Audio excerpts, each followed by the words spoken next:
जैसा कि आप सभी जानते हैं कि पिछले काफ़ी दिनों से आगरा के केशव देव जी के लिए हम लोग, जो मथुरा से केशव देव जी आगरा में उनकी छवि लाई गई है, सीढ़ी के नीचे भगवान का अपमान, उनको रख के सीढ़ी के नीचे भगवान श्री कृष्ण की छवि का अपमान किया जा रहा है। अभी कल 25 तारीख डेट पड़ी थी और उस डेट में अगेन हमें 21 तारीख की डेट दे दी गई है अगले महीने की। हम कोर्ट का सम्मान करते हैं। ये केस करने से पहले, आगरा में केस करने से पहले भाईचारे के नाम पे हमने 5 दिन दिए थे, कोई सुनवाई नहीं हुई, कोई रिस्पॉन्स नहीं आया। उसके बाद मई 11 को हमने केस किया और लगभग अब 5 महीने होने को जा रहे हैं, कोई भाईचारा हमको दिखाई नहीं पड़ा। गंगा भी अलग बह रही थी, जमुना भी अलग बह रही थी, अलग अलग तमाम चीज़ें बह रही हैं और ऐसी ऐसी चीज़ें सुनने को और देखने को मिलती हैं। उन्होंने कोर्ट में जाके ये कहा कि हमें नोटिस नहीं मिले, हमें कोई मैसेज नहीं मिला, हम तो क्या नाम है, पेपर में पढ़ के आ रहे हैं। अब एक बात बताइए, इतने टीवी चैनलों पर ये न्यूज़ चली है, कोर्ट ने हमारे वकील ने उनको कई नोटिस भेजे हैं, पर्सनल मैसेंजर गया है और उसके बाद भी झूठ पे झूठ बोला जा रहा है। हमको ऐसा लगता है कि कोर्ट को गुमराह करने का प्रयास किया जा रहा है, कोर्ट में भी झूठ बोला जा रहा है। क्या न्यूज़ चैनल नहीं चल रहे होंगे? क्या पेपर नहीं पढ़ रहे होंगे? क्या सोशल मीडिया पे वो नहीं रहते हैं? छोटी छोटी चीज़ों पर रिएक्ट करने वाले लोग इतनी बड़ी चीज़ पर कोई रिएक्ट नहीं किया। 5 महीने से हमारे यहाँ बात की जाती है कि अगर सनातनी 100 करोड़ हैं, अगर कोई उनके भी तरफ से बात हो तो बोले भाईचारे पे खतरा मंडरा रहा है, और जब वो अन्य तरफ से सनातनियों पे कुछ भी होता रहे, भाईचारा कोई सब सॉलिड है। पाकिस्तान में 23% से भाईचारा 1% पे आ गया और यहाँ 1% से 18-19% पे भाईचारा चला गया, तो भी हम ही गुनहगार हैं, तो भी हम ही हैं। गंगा जमुना तहजीब है, अरे भाई गंगा जमुना पिछले 5 महीने से मुझे दिखाई नहीं पड़ रही है। मैं पिछले 5 महीने से गंगा जमुना चिल्ला रहा हूँ, तलाश कर रहा हूँ कि कोर्ट में भी गए तो किस लिए गए? ये भी तो संवैधानिक अधिकार है, हम कोई लड़ने थोड़ी गए। हम संवैधानिक तौर पर ये बातें करने गए कि चलो यहीं भाईचारा निभा लो। आप कह दो कि अगर कोर्ट जल्दी से जल्दी, इसे डिले करने का क्या मतलब है? आजकल तो ऐसी मशीनें आती हैं ना कि चेक कर लो ऊपर से तो पता चल जाएगा कि राइट क्या है, रॉन्ग क्या है, यहाँ है कि नहीं है। अगर मैं गलत कह रहा हूँ तो ठीक है, मैं गलत घोषित होऊंगा, चेक करने में क्या जा रहा है। लेकिन भाईचारे की वो बीन 5 महीने से न तो मैंने सुनी है, न वो गंगा जमुना मुझे दिखाई पड़ रही है। पर फिर भी मैं आज आपके चैनल के माध्यम से एक बात कहना चाहता हूँ, अगर अभी भी गंगा जमुना तहजीब की बातें हम करें, भाईचारे की बात हम करें, तो आपकी जानकारी के लिए हम बता दें कि 7 तारीख को कृष्ण जन्माष्टमी है। कोर्ट ने तो हमें 21 तारीख दे दी है।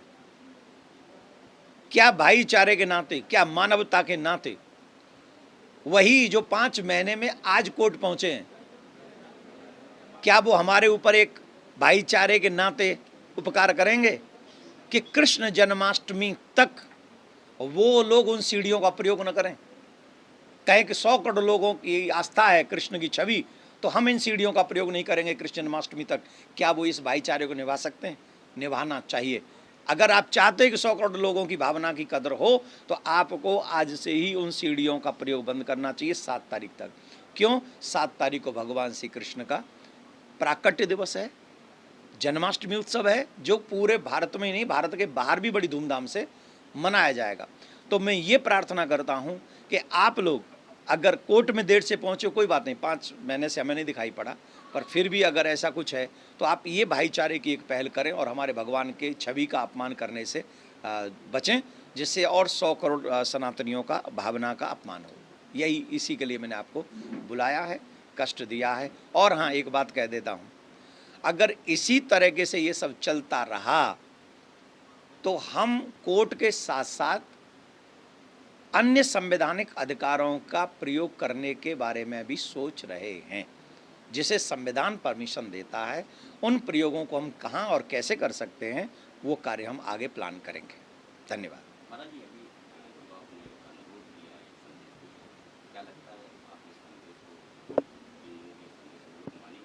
अगर मानवता होगी तो मानेंगे। अगर भाईचारा निभाने की 1% भी, जैसे अगर हम लोगों में 100%, अगर उनमें 1% भी होगी तो मानेंगे। और अगर नहीं मानेंगे तो फिर देश के सामने आ ही जाएगा कि कितने भाईचारे निभा रहे हैं। मेरे भगवान की छवि तुम्हारे ही इतिहासकारों के माध्यम से, वो तुम्हारे ही नहीं, तमाम इतिहासकार हैं जिन्होंने बताया है कि सीडी में छवि गाड़ी गई हैं, और आप सब चैनलों ने उसको दिखाया भी बड़े लंबे पूरा सर्च कर करके। हम क्या कह रहे हैं, सब एकजुट हैं ही, और आगे भी जो संविधान हमें अधिकार देता है उन विषयों पर कोर्ट के साथ साथ हम चिंतन और मनन कर रहे हैं। हमारी भावना का, हमारे इष्ट का सम्मान हो, इसके लिए संवैधानिक प्रयोगों को हम करने से पीछे नहीं हटेंगे।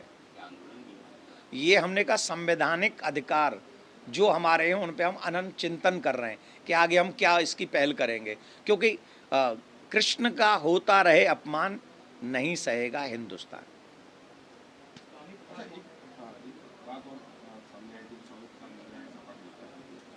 दिया कि अगर हिंदू राष्ट्र की मांग की जाती है तो खालिस्तानियों की मांग भी बना देते। किसने कहा?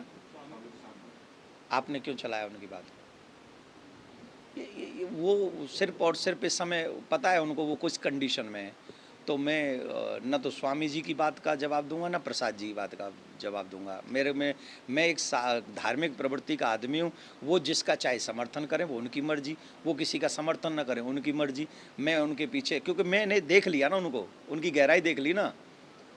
व्यक्ति की बात में ही सब कुछ झलकता है। आप उनके बयानों को मत चलाओ, उनकी बात को समझो। अगर आपको, मुझे इनकी टी शर्ट पे कोई डाउट है तो मैं इनसे पूछ लूँ ना कि ये क्या है, तो जब ये बता देंगे ये क्या है तो मुझे या तो सेटिस्फाइड हो जाना चाहिए या फिर नहीं होना चाहिए। पर जब ये बताएं ही नहीं, तो जब मानने को तैयार ही ना हो, तो सोने का नाटक कर रहे हो, तो स्वामी जी सो नहीं रहे, सोने का नाटक कर रहे हैं। तो इसलिए उनकी बातों को हम बस प्रणामी, स्वामी नाम ही स्वामी है, तो अब स्वामी, अब निराकार को मानने वाले कि साकार को मानने वाले, वो तो स्वामी जी को हम नमन नहीं कर सकते भैया। बड़े आदमी है वो, MP वो, मंत्री वो, बड़े आदमी। हम छोटे कथावाचक है, हमने कुछ गड़बड़ हमारे मुँह से फंसवा देंगे हमको भैया, तो हम क्षमा चाहते हैं उनसे।